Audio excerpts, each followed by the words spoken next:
तो शिक्षा पर जंग शुरू हुई है उत्तर प्रदेश और दिल्ली के बीच, और हम सीधे रुख करते हैं दिल्ली के उप मुख्यमंत्री और शिक्षा मंत्री मनीष सिसोदिया जी का। मनीष सिसोदिया जी, बहुत स्वागत है आपका एबीपी गंगा पर।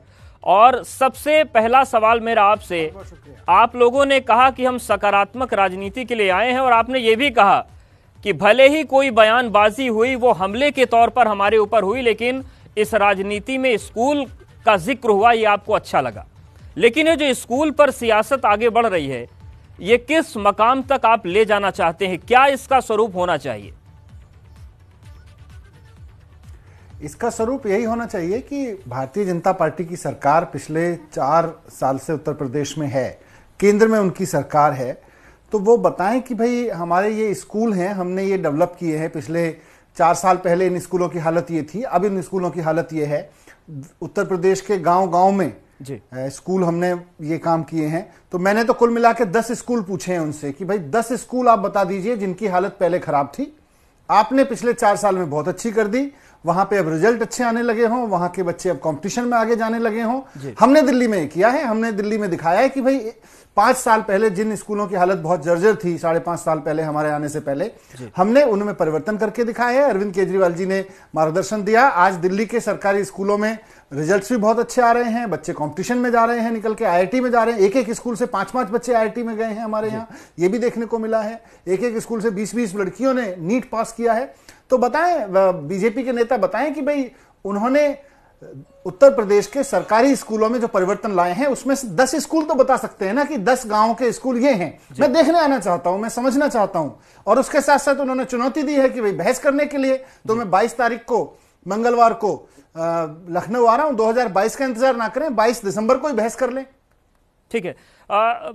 जिस तरीके से आपने ये कहा कि मुझे चुनौती स्वीकार है, मैं 22 तारीख को आ भी रहा हूं, तो क्या ये बहस जो होगी स्कूलों की गुणवत्ता, शिक्षा की गुणवत्ता, ड्रॉप आउट रेट, और उसके बाद फिर आगे किस तरीके से उच्च शिक्षा में बच्चों का योगदान जा रहा है, किस तरीके से एडमिशन हो रहे हैं, ये तमाम वो पैरामीटर्स है जिस पर आप बहस करना चाहते हैं?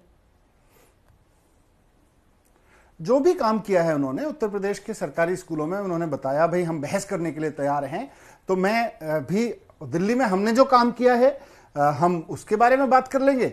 आपने उत्तर प्रदेश में पिछले 4 साल में जो काम किया है आप उसके बारे में बताइए। जनता कंपेयर करेगी कि भाई जर्जर हालत के पड़े स्कूलों को ऊपर उठा के इस स्तर तक लाना केवल 5 साल के अंतराल में, केवल एक कार्यकाल में, जहां बच्चे कंपटीशन में भी जाने लगे, ये दिल्ली में हुआ है। आपने उत्तर प्रदेश में कहीं किया हो तो हमें बता दीजिए, हम देखने को तैयार हैं, हम समझने को तैयार हैं, हम इस पर चर्चा करने को तैयार हैं। आप बताइए तो सही। मैंने सिर्फ 10 स्कूल की लिस्ट मांगी है कि 10 स्कूल दे दीजिए जो जर्जर हालत में थे, सरकारी स्कूल जो आपने अच्छे कर दिए गांवों में, हम भी देख लेते हैं जी। लेकिन मनीष सिसोदिया जी, उसके जवाब में वो ये आंकड़े पेश करते हैं कि हमने तो देश का जो सबसे बड़ा बोर्ड है उसकी परीक्षा ऑनलाइन करवा दी। हमने ऑनलाइन का मतलब ये कि हमने लखनऊ में बैठे बैठे हर सेंटर की निगरानी कर ली, गुणवत्ता बेहतर हो इसके लिए हमने लखनऊ और जिला मुख्यालयों से नकल विहीन परीक्षा करवा दी। ऐसे में जो हमारा इंफ्रास्ट्रक्चर है उसका मुकाबला कोई नहीं कर सकता। तो इसीलिए तो मैं पूछ रहा हूं, ऑनलाइन परीक्षा करा लीजिए या ऑफलाइन परीक्षा करा लीजिए, अल्टीमेटली तो रिजल्ट बच्चे हैं।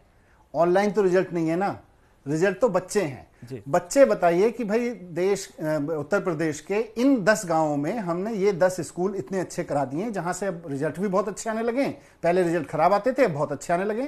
पहले स्कूल जर्जर हालत में था, अब अच्छा हो गया है। यहां पे अब बच्चे कॉम्पिटिशन में जाने लगे। आप बता दीजिए, हम भी देख लेंगे कौन से स्कूल हैं भाई। बड़ा अच्छा मॉडल होगा तो हम भी समझ लेंगे कुछ। लेकिन अच्छी बात यह है, जो आपने भी शुरू में कहा, कि उत्तर प्रदेश में नेताओं के मुंह से पहली बार स्कूल और अस्पताल की बात सुनने को मिली।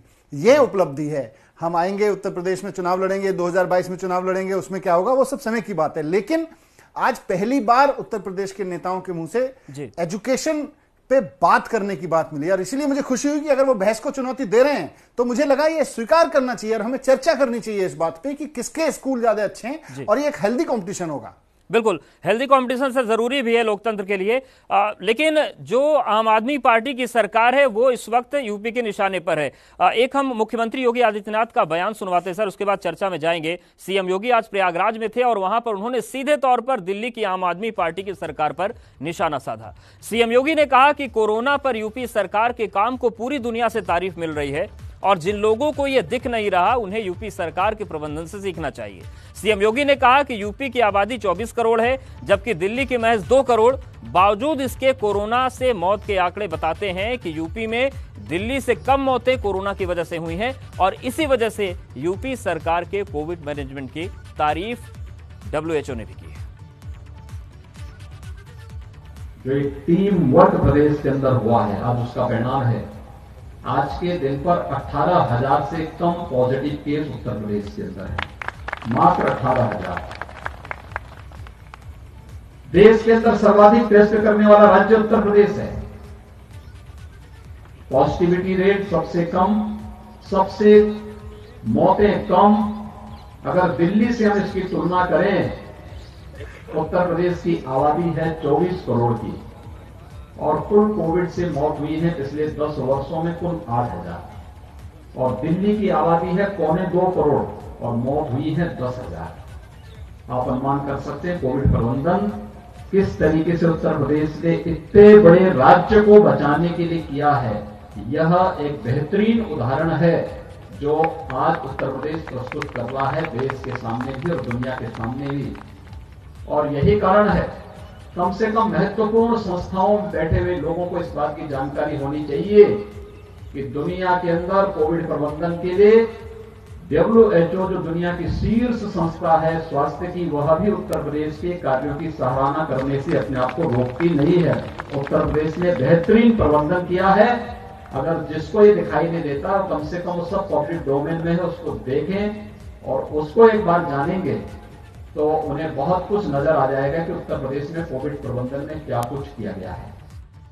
तो ये मुख्यमंत्री योगी आदित्यनाथ का बयान था और सीधे एक बार फिर से हम रुख करते हैं दिल्ली के उप मुख्यमंत्री मनीष सिसोदिया जी का। मनीष जी, आपने मुख्यमंत्री योगी आदित्यनाथ को सुना जब तुलनात्मक अध्ययन की बात हो रही है, हालांकि शिक्षा का आंकड़ा तो नहीं आया, लेकिन कोरोना पर वो आबादी से कंपेयर कर रहे हैं कि जो आबादी का जितना बड़ा गैप है उसमें उत्तर प्रदेश की परफॉर्मेंस बहुत अच्छी है।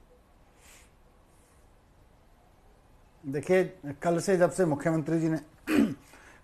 मुख्यमंत्री अरविंद केजरीवाल जी ने उत्तर प्रदेश में आम आदमी पार्टी के चुनाव लड़ने का ऐलान किया है, तब से योगी जी को भी, उनके मंत्री जी को भी, सबको सोते जागते उठते बैठते केवल दिल्ली दिखाई दे रहा है, केवल केजरीवाल जी दिखाई दे रहे हैं, केवल आम आदमी पार्टी दिखाई दे रही है।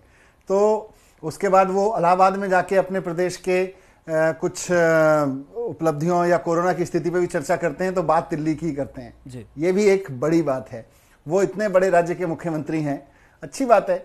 इसीलिए कल मैंने कहा था, जब उत्तर प्रदेश में चुनाव लड़ने की मुख्यमंत्री जी ने घोषणा की और तुरंत उन्होंने कहा, साहब आपका शिक्षा मॉडल तो बहुत ही बकवास है, दिल्ली में ये नहीं है, दिल्ली में वो नहीं है और हमने उत्तर प्रदेश में ये कर दिया है।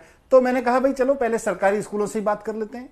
सरकारी स्कूल इस देश की सबसे बड़ी जरूरत है। आपने पिछले 4 साल में सरकारी स्कूलों में जो किया, जो कि कल उनके मंत्री जी ने उपलब्धि बताई, बिल्कुल बहुत अच्छी बात है। आइए बात कर लेते हैं, हम भी देख लेते हैं, देश भी देख लेता है, उत्तर प्रदेश भी देख लेता है, दिल्ली भी देख लेता है, सब देखेंगे कि फैक्ट्स क्या हैं, जमीनी हकीकत क्या है, हम देख लेते हैं। ठीक है, उत्तर प्रदेश के सरकारी स्कूलों के बारे में जितनी भी रिपोर्ट्स हैं, वहां की स्थिति यह है कि साहब अगर कोई पत्रकार जाके ये रिपोर्टिंग कर दे कि मिड डे मील में खाने की जगह नमक और रोटी दी जा रही है, तो उस पत्रकार को 6 महीने के लिए जेल में डाल दिया जाता है।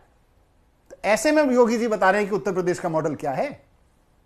जी बिल्कुल, इसी सवाल पर मैं मनीष जी आना चाह रहा था, क्योंकि जब देश के सर्वश्रेष्ठ शिक्षा मंत्रियों की बात की गई तो उसमें आपका नाम आया, लेकिन राजनीति में कोई बयान ऐसे नहीं दिया जाता। बड़ा सोच समझ के, बड़ा एनालाइज आपने वहां की शिक्षा व्यवस्था को किया होगा। हालांकि सिद्धार्थनाथ सिंह जी ने कहा कि बुनियादी ढांचा जो हमने बनाया है वो बेहतरीन है, लेकिन ऐसी कौन सी खामियां आपने पकड़ी इसके अलावा कि आप इतने दावे के साथ उन्हें आपने चुनौती दे दी कि आप 10 ही स्कूल दिखा दीजिए, हम 100 की बात नहीं कर रहे हैं। देखिए, मैंने आज प्रेस कॉन्फ्रेंस में भी कहा था, आप गूगल कर लें कि उत्तर प्रदेश के सरकारी स्कूलों की स्थिति, आपको खूब सारी रिपोर्ट्स मिल जाएंगी। बहुत सारे आप जैसे पत्रकारों ने बहुत सारे रिपोर्टिंग की है अलग अलग स्कूलों से। नीति आयोग की रिपोर्ट कह रही है कि उत्तर प्रदेश सरकारी स्कूलों के प्रबंधन के मामले में बहुत नीचे है, देश में लगभग निचले पायदान पर है। तो वैसे में, और कहीं एक और रिपोर्ट में पढ़ रहा था कि तबेला बनाए हुए हैं स्कूल, कहीं मैं रिपोर्ट पढ़ रहा था कि इनको तो पर्यटन स्थल बना देना चाहिए, इनको तो मॉन्यूमेंट बना के छोड़ देना चाहिए, यहाँ पढ़ाई नहीं होती, बच्चे नहीं दिखते, कुत्ते भी नजर आते हैं वहां पे। तो ऐसे में जितनी ये रिपोर्ट्स हैं, ये कहीं कुछ और तस्वीर बयान कर रही हैं। जब हम कहते हैं कि हम उत्तर प्रदेश में आके चुनाव लड़ेंगे, तो उत्तर प्रदेश के मंत्री, मुख्यमंत्री जी कुछ और तस्वीर बयान करते हैं और फिर चुनौती देते हैं, आइए बहस कर लीजिए। तो अब हमने कहा भाई आ जाते हैं, बहस कर लेते हैं। आप आइए 22 तारीख को मुझे बता दीजिए किस जगह पे आना है, किस टाइम पे आना है। मैं 22 तारीख को निकाल के समय लखनऊ आ रहा हूं आपके पास।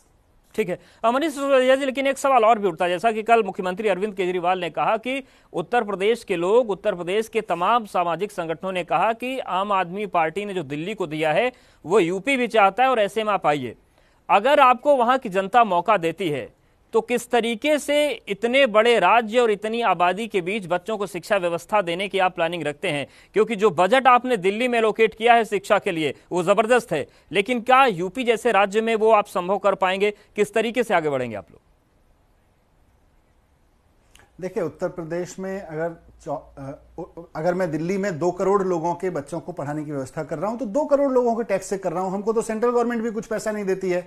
उत्तर प्रदेश में अगर 24 करोड़ लोग हैं तो 24 करोड़ लोगों में से एक बड़ा वर्ग दिल्ली के मुकाबले टैक्स देने वालों की संख्या भी तो ज्यादा है। वहां इनकम टैक्स से लेके और जीएसटी तक और तमाम तरह के टैक्स, एक्साइज है, रेवेन्यू है, तमाम तरह के टैक्स देने वालों।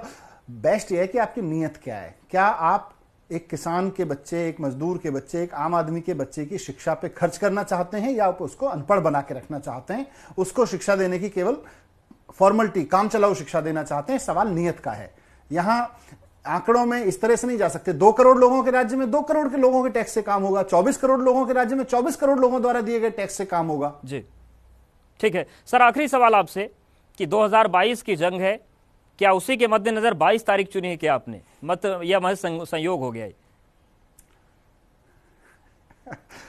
है तो मात्र संयोग, लेकिन अच्छा लगा मुझे भी ये सोच के कि भाई 2022 की जंग है तो अब उससे पहले 22 तारीख को निपट लिया जाए, पहले पूछ लिया जाए। साहब, आपने बहस की चुनौती दी थी, मैं आ रहा हूं। मैं आपके चैनल के माध्यम से जरूर, बीजेपी के कुछ नेता इसको हो सकता है देख रहे हो, मैं उनसे रिक्वेस्ट जरूर करूंगा कि 2022 का मुद्दा बाद में बात कर लेंगे, अभी तो 22 तारीख की बात कर लेते हैं। 22 तारीख को आए और देखने वाली बात होगी कि आप जब पहुंचेंगे तो मत, पीछे मत हटना। बहस के लिए कौन आता है? शुक्रिया मनीष जी हमारे साथ जुड़ने के लिए और एबीपी गंगा से बातचीत करने के लिए।